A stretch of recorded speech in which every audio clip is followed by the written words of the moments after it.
Hello friends, welcome back to my channel. आज हम देखा लगे जाऊँ आमर इन गणेश पूजा केन्ता हेसी जे मुंबई गणेश पूजा मिनिमम 10 दिन रखसन। जेनता आमर गाँव में 3 दिन के 4 दिन लगे जेनता भसे देसन, बाकी इन रखसन 10 दिन थे। और 10 दिन टे बहुत भल लगसी, बहुत मजा लगसी। इन आमर अर्पितार यहाँ कंपटीशन होता, डांस कंपटीशन था गणपति पंडाल रे। डांस ले पेपर होकर जाइला सेनु डांस कर आम अलग आड़े बुली जार प्लान थिला। तो ये डांस करवार लगे बसी और डांस तार कर सारला बाहरी कर आम फोटो फोटा यहाँ उठे उठा पंडाल भितर महापुर देख के अच्छे जे फोटो वोटा उठालु। तार फोटो वोटा उठाला तार गोटे पंडाल के पलि गलु।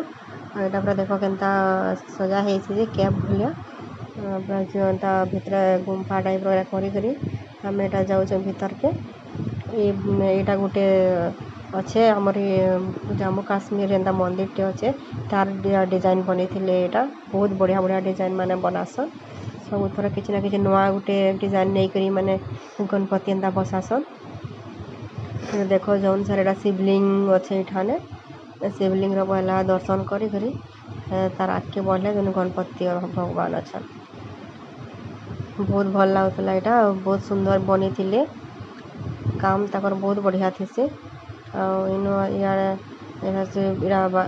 आसूचे। यहाँ अच्छी गणपति बापा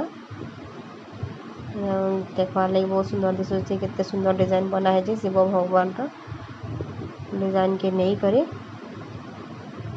भितर भी भल लगुला। यहाँ बाहर बाहर लगे रास्ता अच्छे, गोटे रे एंट्री करवाटा थिला, गोटे रे एग्जिट करवाटा थिला। आम इन दर्शन कर बाहरी उरा कर फिर आ गोटे पंडाल निके आमर जीवार थिला बेले आम जल्दी जल्दी जाओ बोली कथा होथिलु। तापरे इन बाहर मुटा बाहर बार लगे भी एमती छोटे रास्ता देथिले बाहरी करी जीवार लगे। राम बाबू के भी हमें नहीं जो बाबू एटा पहला गणपति है, पहला वर्ष तार गणपति पूजा है, बहुत खुश होता। तापरे आम यहाँ बाहर बुरा करी सेने प्रसाद प्रसाद नहीं करी तापरे आम जिमु आ गोटे पंडाल के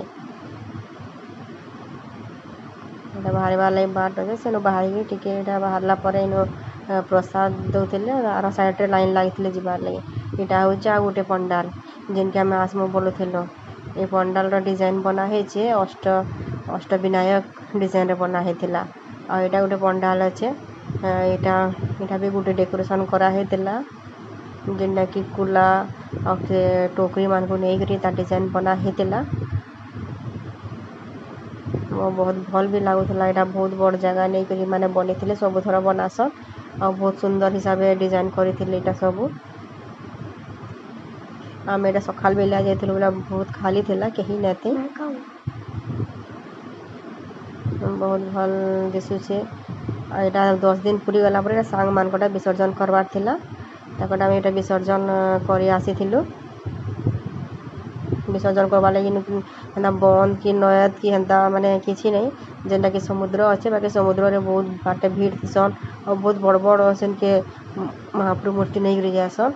और यहाँ जेन मैंने यहाँ कॉलोनी रे गोटे कुआ कराई जेन थी कि भगवान के इन पानी छाड़ देसन डुबे देसन इन पैसा 200 टଙ୍କା कितर आनेसन आ नहीं करी से पानी भगवान के कुआ भीतर ये पानी डुबे देसन और बाहर के जीवार के ना पड़े।